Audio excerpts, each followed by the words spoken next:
Hey folks, my guest today is Aanikh. He's 23 years old and the co-founder of TrueFan, a company building products to improve brand engagement while compensating users for their data. He's passionate about gaming and esports and is also an investor in the Fozzy clan. Aanikh, are you ready to take us to the top?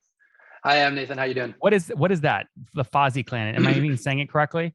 It's FaZe Clan. So Of course. FaZe is obviously they're an esports organization. They been probably around for, well, I'm 23 and I've been watching them since I was like probably 11, 12 years old. So probably like 10, 11 years. And yeah, actually they recently just announced they're going to be going public soon, which is super exciting. The first, in my opinion, like major esports organization to go public. So yeah, super excited. And again, like I grew up being a massive Call of Duty nerd. So to be able to kind of join them as an investor almost 2 years ago now was really awesome.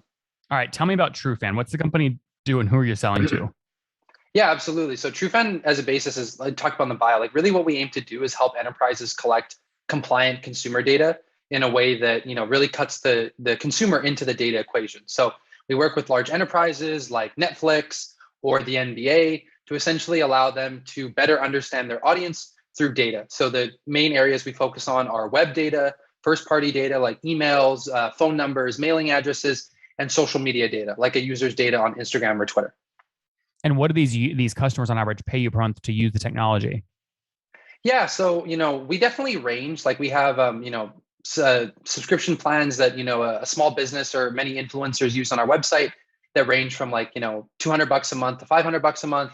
And enterprises, we definitely have some larger enterprises that are probably our ACV is anywhere from 2,500 to about 5,000 per month on average for an enterprise customer. So your largest customer is what, 60 grand a year? No, we have a few customers who are kind of outliers that are more along the lines of like 140 to 160 Oh, per wow. year. Interesting. Okay. So really truly full span here, but sweet spots, maybe like a grand a month, something like that. I'd say we heavily weight towards the enterprise side. So probably, I think our actual ACV number between enterprise and transactional is around 1,900 a Okay. month. Okay. Yeah. Interesting.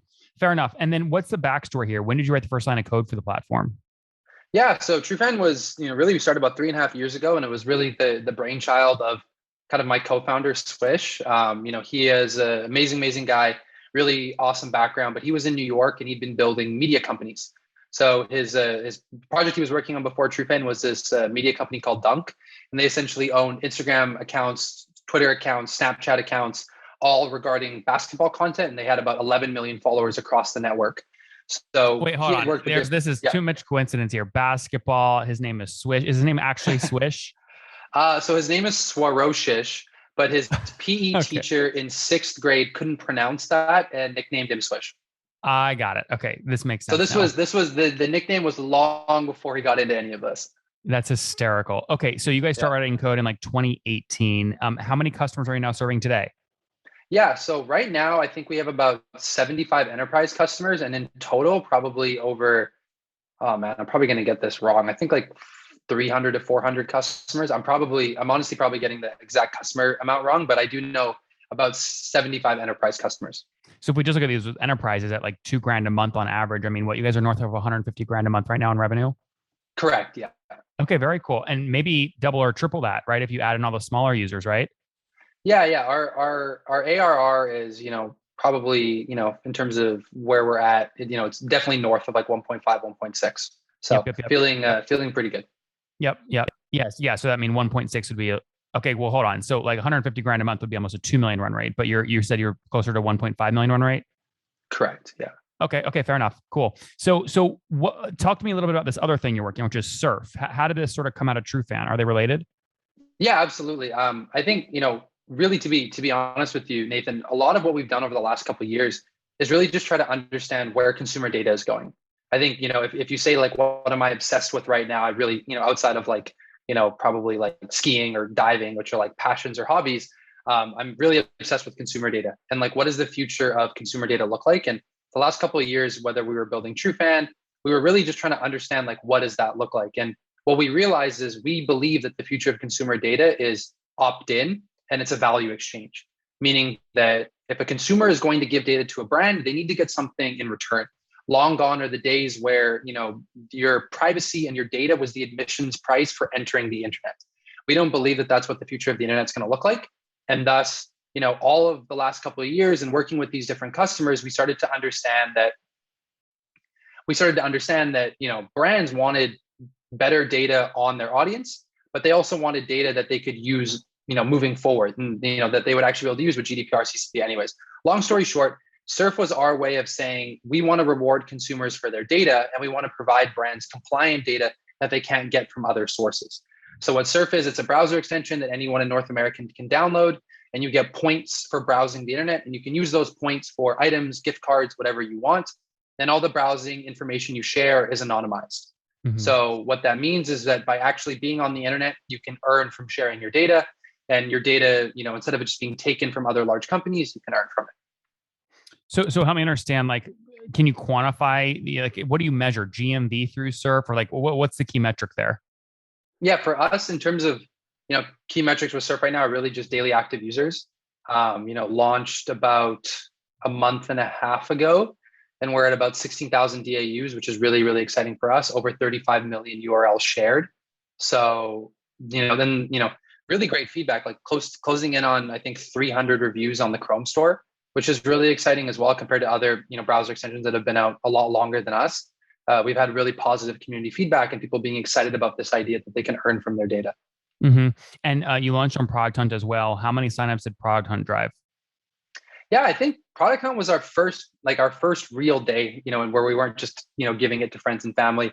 I think we got 600 something upvotes from Product Hunt. I think, at the end of that day, we were at maybe 400 or 500 users. So I think Product Hunt was definitely a massive driver of that. At least, 300-400 users, most likely, that at least saw us from Product Hunt. Yep. And so what's the plan? I mean, how do you make money on Surf? Yeah, absolutely. So I think the best thing to understand about Surf is we're really aiming to disrupt kind of, web analytics. So if you think of companies like ComScore, you think of companies like SimilarWeb or Nielsen, these are the companies that we're looking to disrupt. And again, like SimilarWeb went public, they do about 250 million in annual revenue.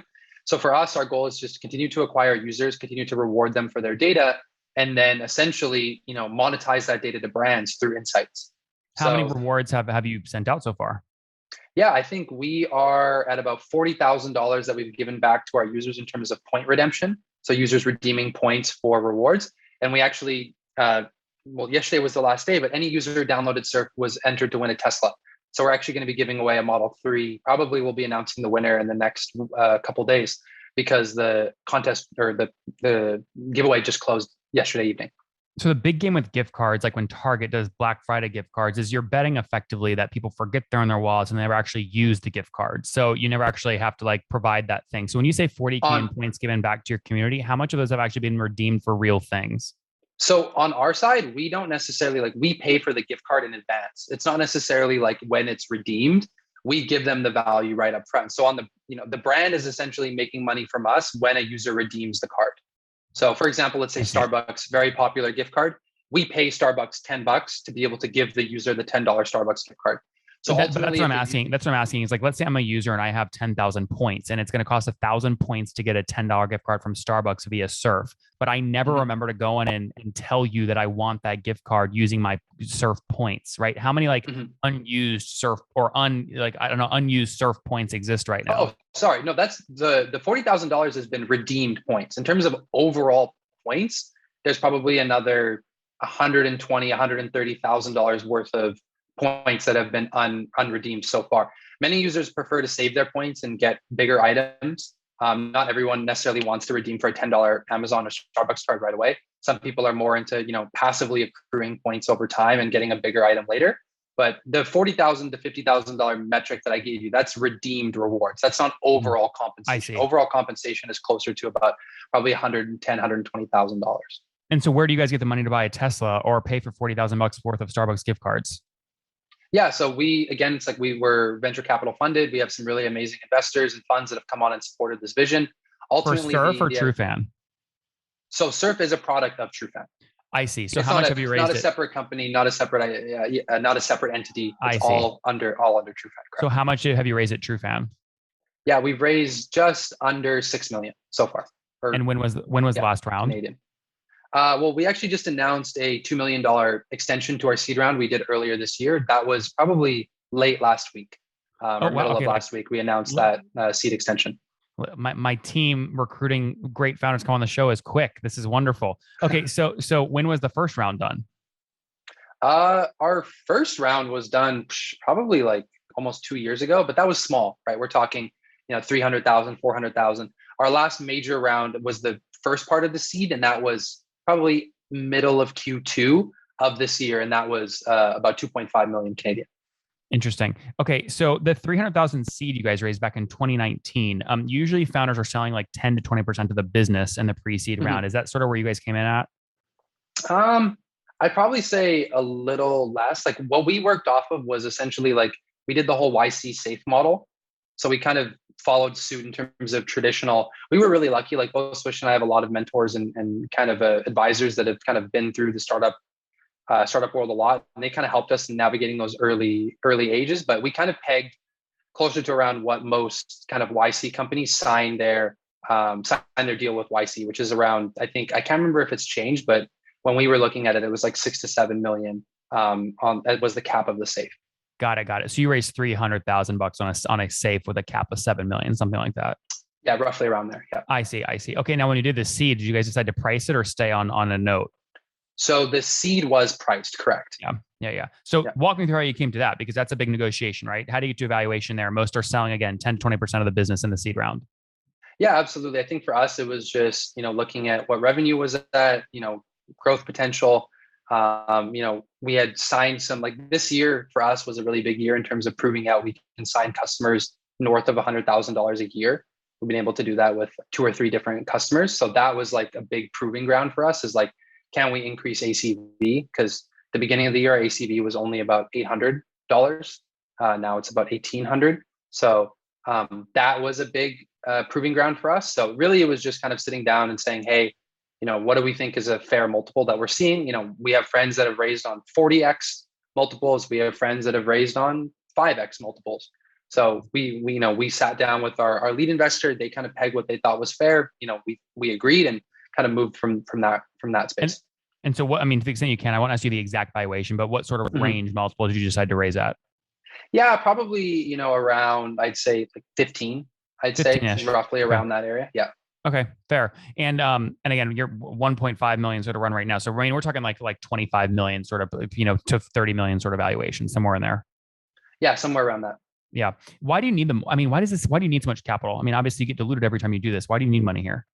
Yeah, I think for us, the main thing was, and it's a great question, Nathan, because actually for about a year of the business, we were cash flow positive. And that was actually when we were sorting out, what do we want to do? We had some really great customers. Growth was good. It wasn't crazy fast, VC scale, but it was good because we were just focusing on staying profitable. What we decided is that, both my co-founder and I realized that, and again, this kind of goes into the longer story of why we even came to Surf, was we started to figure out slowly but surely different things related to consumer data. And we wanted to kind of push our hypotheses and see if they would end up being true.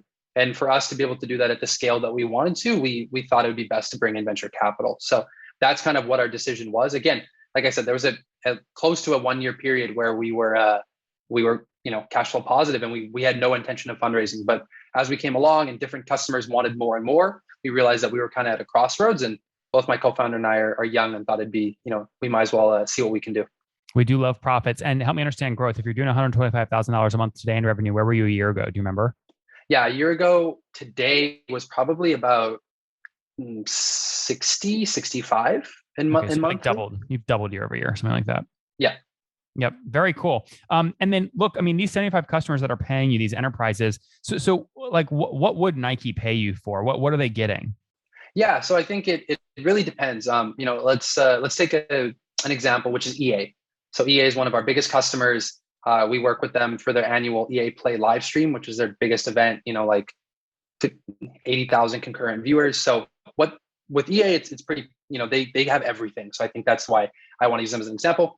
So they analyze all their social data. So all of their EA social accounts on Instagram and Twitter, they're able to do analysis on it. So who their followers are, who their most valuable followers are, the location, what's in their bio, what they talk about, etc. So, and that's not just EA, but it could be, FIFA or other properties that they own within kind of their social lens. The second thing is all kind of the first party data. So whenever EA does their live stream or their FIFA launch, they like to run a lot of giveaways. So what that means is they want to essentially give away different prizes or game codes in exchange for users to do certain actions. That might be following them on a social channel, signing up for their email newsletter, downloading their new EA Play app, whatever it may be. So our software helps facilitate that entire interaction. EA can pick what they want to drive people towards, and we do the rest to make sure that that's verified. And they collect all the first party data, and then they can view all that data in a dashboard. And for example, if they want to activate all the emails of the people who entered who happen to be from Los Angeles because they're doing a big, NBA promotion there, then they can do that through the dashboard. And talk to me about the team today. How many folks full time? Yeah, I think we're about 28 people full time right now. 28? Yeah. And how many engineers? So, let's see. I think it's 11. 11. Okay, very cool. And do you have sales reps at these like ACV levels? I imagine you probably do, right? Yeah, we do. So we actually we hired our first real salesperson at the beginning of this year, which was great. And then we brought on another 2 people now to the team. So the sales team's about 3. But my co-founder Swish does spend a lot of time kind of selling as the CEO as well.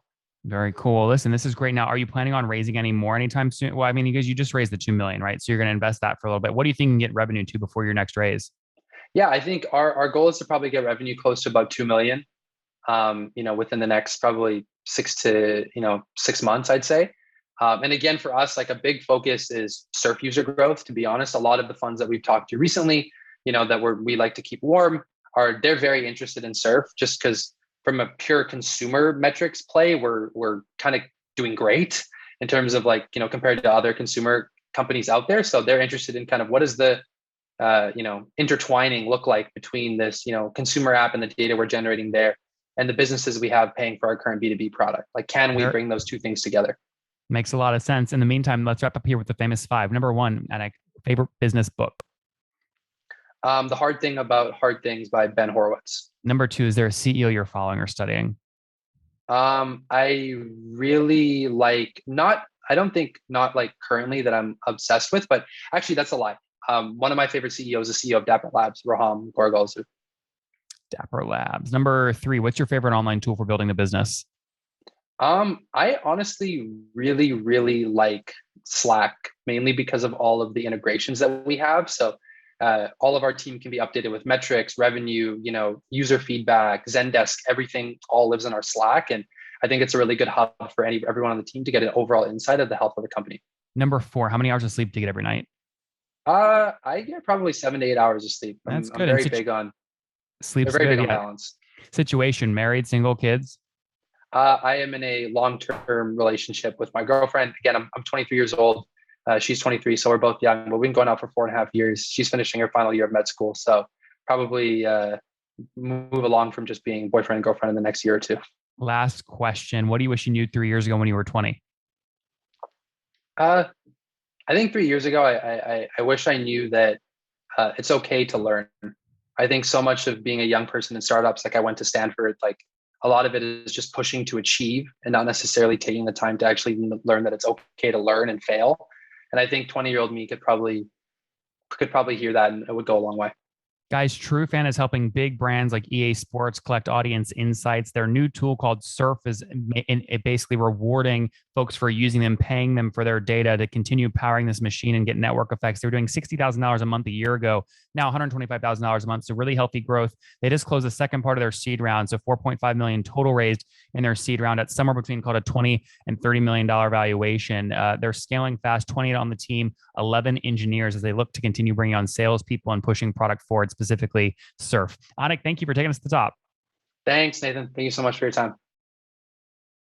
One more thing before you go. We have a brand new show every Thursday at 1 p.m. Central. It's called Shark Tank for SaaS. We call it Deal or Bust. One founder comes on, 3 hungry buyers, they try and do a deal live, and the founder shares back-end dashboards, their expenses, their revenue, ARPU, CAC, LTV, you name it, they share it. And the buyers try and make a deal live. It is fun to watch every Thursday, 1 p.m. Central. Additionally, remember, these recorded founder interviews go live. We release them here on YouTube every day at 2 p.m. Central. To make sure you don't miss any of that, make sure you click the subscribe button below here on YouTube, the big red button, and then click the little bell notification to make sure you get notifications when we do go live. I wouldn't want you to miss breaking news in the SaaS world, whether it's an acquisition, presentation, a big fundraise, a big sale, a big profitability statement, or something else. I don't want you to miss it. Additionally, if you want to take this conversation deeper and further, we have by far the largest private Slack community for B2B SaaS